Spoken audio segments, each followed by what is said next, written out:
Civilian صدر نے یہ عہدہ 2 دفعہ سنبھالا ہے.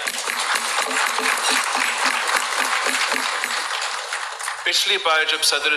زرداری صدر پاکستان بنا تو تب وہ پاکستان کی تاریخ میں سب سے طاقتور سویلین پریزیڈنٹ منتخب ہوا تھا. مگر ہم نے 18ویں ترمیم کے تھرو جو صدر پاکستان کے تمام اختیارات ہیں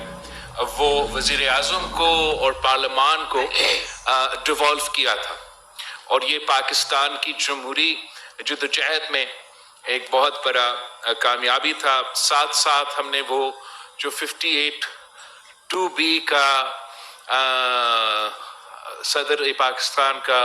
اختیار ہوتا تھا، ہم سب نے مل کے اس اختیار کو بھی ختم کیا تھا. تو اب میں والد صاحب کو کہتا ہوں کہ جب آپ صدر پاکستان بننے جا رہے ہو، اس دفعہ آپ ویسے ہوں گے جیسے کوئین آف انگلینڈ ہوتی تھی یونائٹڈ کنگڈم میں، اور ویسے پاکستان کی نظام کے لیے اور پاکستان کی نظام میں کوئی بھی اپنا اختیار نہیں دیتا، اور یہ جو آپ نے اپنے اختیار پارلیمان کو دلوایا تھا، میرے خیال میں یہ تاریخ اس کے حوالے سے آپ کو ہمیشہ یاد رکھیں گے. اور اب جب آپ کوئین آف انگلینڈ جیسے صدر پاکستان بننے جا رہے ہو تو یہ پاکستان کا ایک اس وقت میرے خیال میں جو سب سے بڑا بحران اور تقسیم ہمارے معاشرے پہ ہمارے ملک میں پیدا ہوا ہے. انشاءاللہ تعالی ہم سب کو یہ امید ہے کہ جب آپ اس عہدہ سنبھالتے ہو، وفاق کا نمائندہ بنتے ہو، تو انشاءاللہ تعالی آپ جو یہ ڈویژنز ہیں ہمارے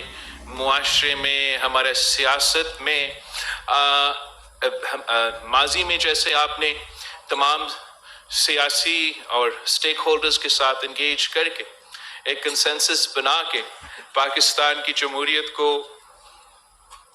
ایک بہت سے کامیابیاں حاصل کی، آج بھی یہی چیز کی ضرورت ہے کہ ہم سب پورا پاکستان ایک ہو کے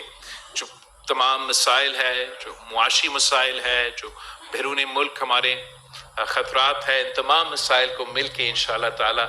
ہمیں ان کے مقابلہ کرنا ہے. اور امید یہ ہے کہ اس بار ہم پہلے سے زیادہ کامیاب ہوں گے انشاءاللہ تعالی. وزیر اعظم شہباز شریف صاحب نے اعلان کیا ہے کہ جہاں تک چارٹر آف نیشنل ریکنسیلیشن ہے، یہ اس حکومت کا،